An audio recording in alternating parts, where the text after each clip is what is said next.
Alright, here's a 2009 Hyundai Elantra. Customer complaint here is the window went down and didn't come back up. So the customer right now duct taped the window up.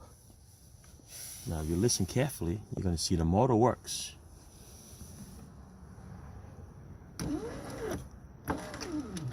Hear that? You hear it crunching.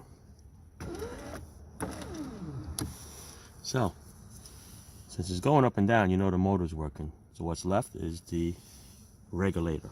And I want to show you what a new regulator looks like. This is what a new regulator looks like. Looks like it takes up the whole door. Alright, clearly this is where the motor goes. This is the motor, bolts on here, and it spins up and down and it turns the tracks. Now I'm going to flip this over. Here's the tracks. Big contraction of wheels and cables and the tracks that actually hold the glass on. Here's the part with the motor, remember? So when this spins, it grabs this cable, spins it through the pulleys, and it pulls these two items up and down. And if you look at it, this piece here, the glass just sits in this little rubber piece, sandwiched together. See it? Through a bolt, through here. And this bolt is going to be accessed through these holes here.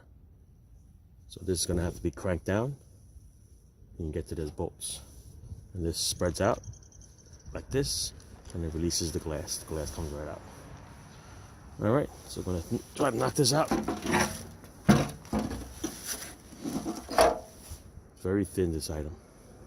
It's made out of plastic and cable. So of course you know it's going to break. But not bad. Lasted 10 years. Alright. That's what the problem is. And I'll start to take it off. Alright, see you in part 2.